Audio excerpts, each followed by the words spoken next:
Right, let's get on with building this roof some more. Now this first layer of insulation was in and all taped up on top, the next thing to do was to build out the first plywood deck on top of that. To do things in the right order, that meant putting the plywood deck inside the hidden gutter first. And this was a little bit of a puzzle to figure out, because I needed to bevel the top edge to match the roof angle, but the bottom edge needed to be an angle in a completely different direction to match the fall of the drain box. I thought about it for a minute, and I realised the way I could figure out to do this would be to cut the bevel on two sides of a long piece of plywood, as I needed to do it in two pieces anyway because of its length. And then I could cut the angle that I needed for the fall of the gutter down the middle of it. And if I did it right, the two pieces should have joined up. This ended up working really well. They slotted up nicely into the cavities that I'd been working on chiselling out in the past few weeks. And so I screwed them down, and it allowed me to get the first board of plywood up there. Thankfully this first deck was only 12mm thick plywood, so it was a little bit lighter and much more manageable for just me to get up there. I slid it up on top of this insulation and then discovered I did have to do a little bit of scribing against the house, which wasn't really a surprise, but then I got it into the right place and could screw it down to the rafters. After I'd done this first one, I kind of got the hang of the process and could start boarding out the rest of the roof. Just like with the insulation though, it wasn't quite as straightforward as I thought it could be, because the gaps between rafters were so inconsistent because it's such a small space and because I had the window and all of the steel to work around. This meant it was a bit of a puzzle to get the most efficient use out of the plywood that I bought for this job, but I did manage to make it make sense.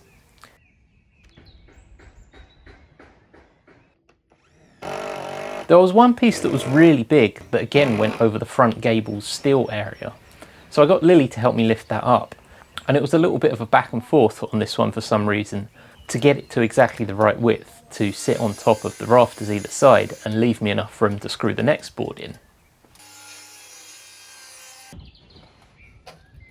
I'm not really sure if this is what a chalk line is meant for, but I worked out I could use a chalk line to give me a good idea for where the rafters are and where I need to screw the boards down.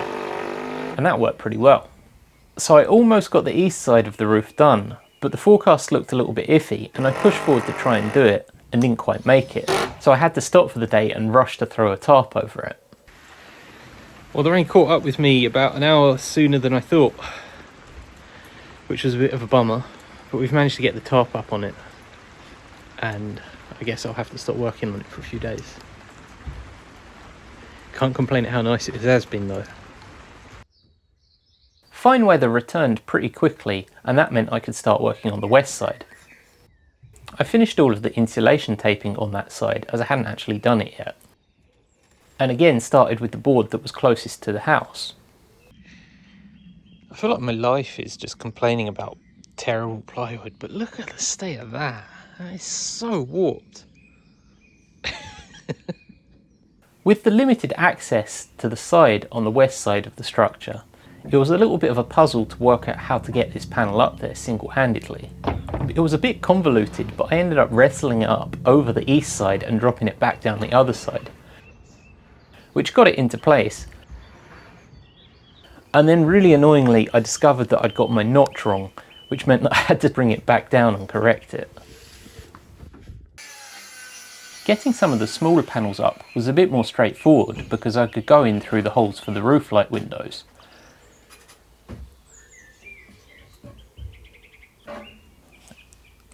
And it was another wrestle to get this other last panel up, but I was really pleased when I had managed to finish this first layer of plywood. It actually looked really good like this, not that I had any expectation that it could hold up to the weather.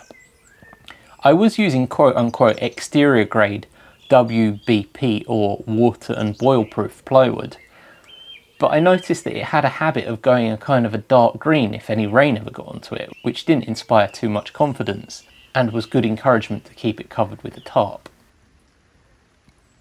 So now I'd completed this first layer of plywood, my intention was to make sure that any small gaps between the insulation and the rafters was filled with spray foam and then I could get the underside of it all taped up together as well. I discovered during this project that spray foam seems to absolutely hate me, or is that me hating the spray foam? Because I always seem to get into a god-awful mess with it.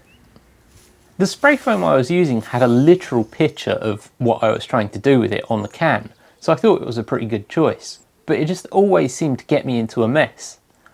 My first attempt at using it was successful in the sense that I got all of the foam in the gaps and it stayed there, but it was a massive failure because I managed to get a blob of it on one of my favourite pairs of trousers completely unexpectedly.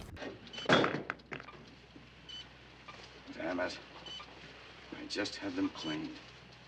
And it's ruined them now, and this stain is never going to come out, which is really frustrating. So shame on me. In light of this, the next session I did with some spray foam, I decided I would take all the necessary precautions, including using the awful gloves that they give you with the can of foam, and putting my apron on. I had to put a little bit of foam in the ends of the overhang because I was in the process of working out how to insulate the last of the steel. And I made sure this time to just back away from the project and put a lawn chair out in the middle of the grass where I could just walk backwards away and make sure the foam couldn't get me. So I was pretty livid to find when I stood up from the chair that somehow the foam had managed to get me on the back, putting a massive stain on another item of clothing that I loved and the chair that I was sitting in. I still had loads more of foam to put into the underside of the roof though, and this also proved to be a bit of a tricky job because you have to keep these cans upside down for them to actually work. The problem with this is that the cans are really long and the nozzles that they come with aren't as long as the cans, which meant applying them to a roof surface didn't make a lot of sense. The solution I ended up coming up with for this was to go to the garden centre and get some irrigation hose that happened to be about the right size, and that gave me a lot more flexibility in where I could point it as well. The other improvement I made to try and avoid getting caked in spray foam again, beside just wearing old clothes this time, was a suggestion that my friend Tom made to use some of the lower expansion stuff. Strangely, this isn't what they call it, but the internet told me it was this window and door version of it, and it did seem to come out a little bit less aggressively, and it allowed me to get the job done a little bit more tidily, which I was quite happy about. After that I worked through all of the taping on the underside, which apparently I didn't record any of. And on this side, because of the previously discussed problem of construction timber not actually being the dimension that they sell it to you as being, it meant that the surfaces were a lot less smooth, and it looked a little bit more like a burrito than a space station to me. But it felt very satisfying to tape it all up, and it made the roof start looking really nice and solid, which was quite good. I wanted to get the trimmer boards up on the gable end now I'd got that first deck of plywood up, but before that meant I had to figure out the insulation around these steel fins. I cut some pieces of insulation to slot in, which seemed to work alright, and that allowed me to get into a position where I could get the trimmer boards measured up and then lifted up into position, and it really started tidying up how this roof was looking.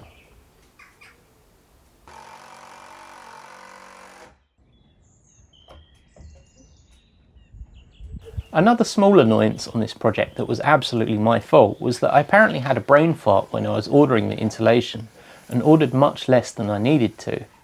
This probably wasn't so bad because it meant I wasn't just storing this insulation to get ruined by the heatwave sunshine that we were having, but it did mean I only had a limited amount left to carry on with the roof, and so I started working on putting it on the underside of the overhang.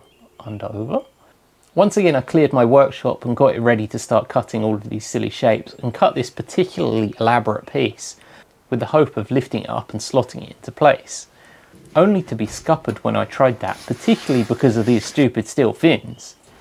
It was a predictable wrestle to lift this up single-handedly, and in the process of wrangling with it I managed to snap it right at when I'd done one of these silly elaborate cuts, which was a little bit disappointing.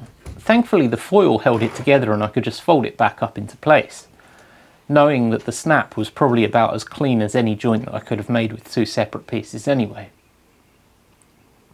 To get it held up I used some of these absurdly long screws that I bought, along with these things that I found on the internet that I want to describe as plastic pepperoni slices, that I could put the screws through and would then spread the load, stopping the screws from just pulling all the way straight through the insulation.